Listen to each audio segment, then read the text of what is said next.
ये पहली बार होगा जब भारत ने किसी विदेशी देश को लेकर पाकिस्तान को इतनी बुरी तरह से धोया हो, वह भी यूएन के मंच पर।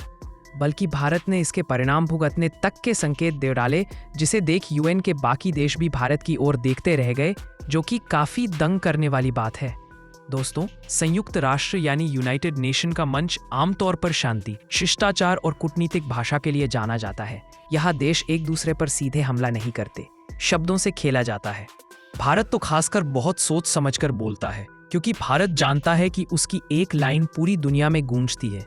लेकिन इस बार मामला कुछ ऐसा बन गया कि भारत को भी साफ और कड़े शब्दों में अपनी बात रखनी पड़ी।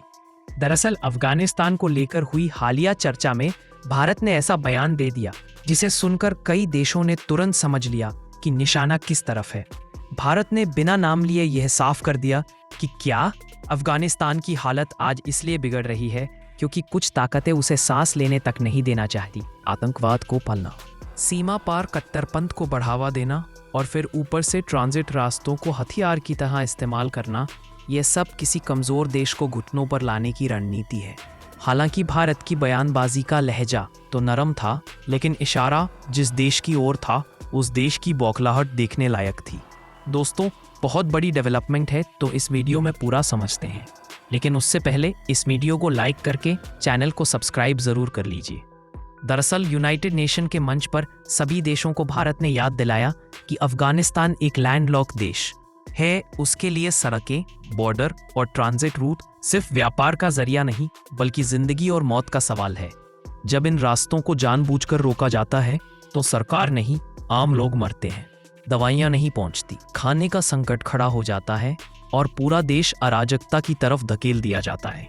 और यूनाइटेड नेशन में भारत ने दुनिया के सामने अफगानिस्तान का पक्ष ऐसे समय लिया जब हाल ही में पाकिस्तान के द्वारा अफगानिस्तान पर एयर स्ट्राइक की गई थी। और मैं आपको ये बात बता दूं कि खबरें भी इस बात का बयान कर रही हैं कि भारत ने जिस देश पर आरोप लगाया उसका इशारा साफ साफ पाकिस्तान की तरफ था, और यहीं पर भारत का लहजा थोड़ा सख्त हो गया।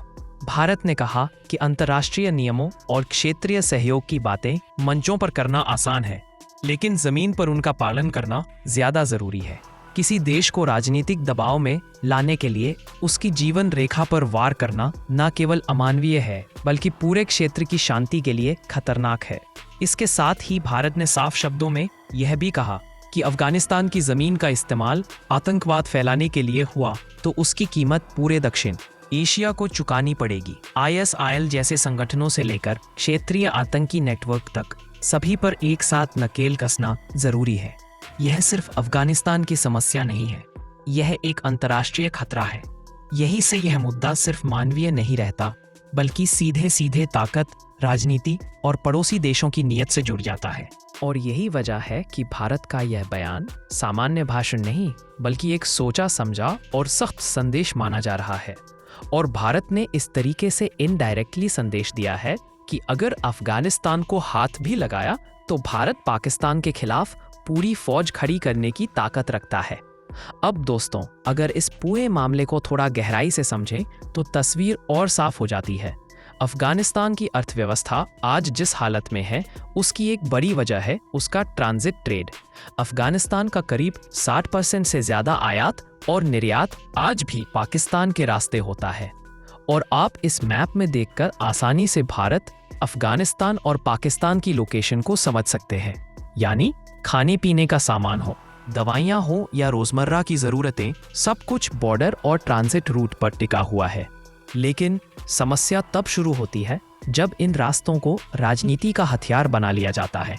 बीते कुछ सालों में कई बार ऐसा हुआ है जब पाकिस्तान द्वारा अफगान ट्रकों को बॉर्डर पर हफ्तों तक रोका गया। कंटेनर फंसे रहे और इसका सीधा असर काबुल से लेकर छोटे शहरों तक दिखा।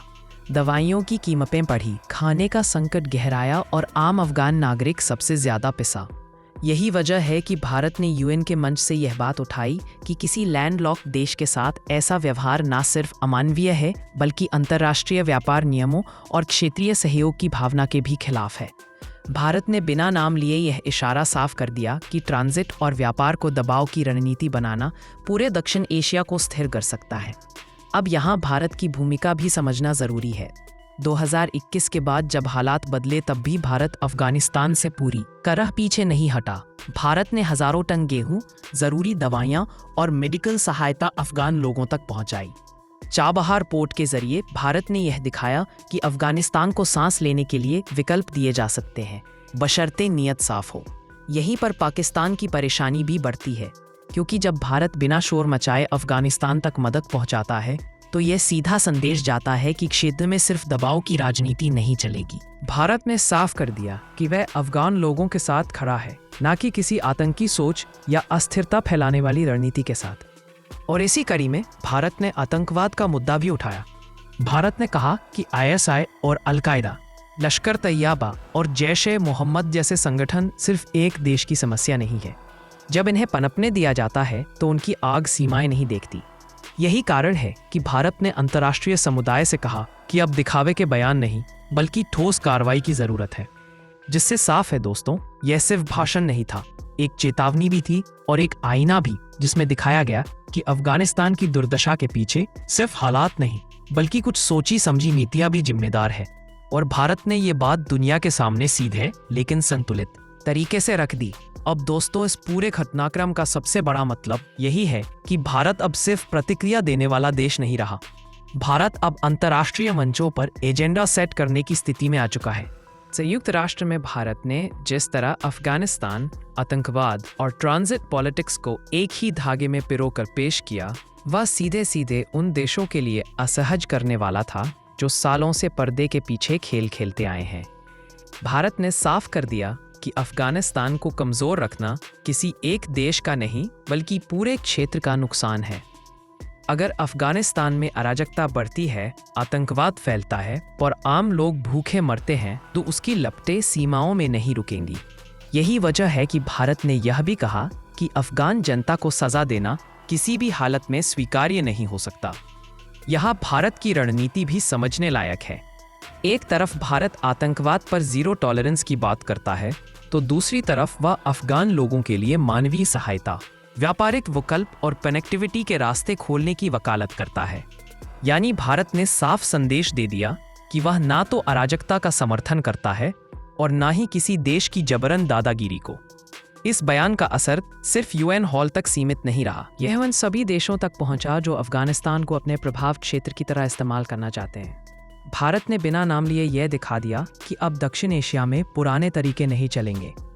ना आतंक के जरिए दबाव बनेगा और ना ही ट्रांजिट और व्यापार को हथियार बनाकर किसी देश को झुकाया जाएगा। कुल मिलाकर देखा जाए तो भारत ने बहुत संतुलित लेकिन मजबूत तरीके से यह साफ कर दिया कि क्षेत्रीय शांति, अफगानिस्तान की स्थिरता और आतंकवाद के खिलाफ लड़ाई में कोई दोहरा मापदंड नहीं चलेगा। यही वजह है कि इस बयान को भारत की कूटनीति का एक सख्त लेकिन परिपक्व कदम माना जा रहा है। अब सवाल आपसे है, क्या आपको लगता है कि भारत को ऐसे मुद्दों पर और खुलकर और सख्ती से बोलना चाहिए, या फिर यही संतुलित लेकिन तीखा रवैया सबसे सही है? अपनी राय कमेंट में ज़रूर लिखिए और अगर वीडियो आपको जानकारीपूर्ण और दमदार लगी हो तो लाइक करें और अपने मित्रों तक शेयर करें। इसके अलावा इसी तरह और भी नॉलेजेबल वीडियो देखते रहने के लिए चैनल को सब्सक्राइब करके बेल आइकन को ऑल पर ज़रूर सिलेक्ट कर लें।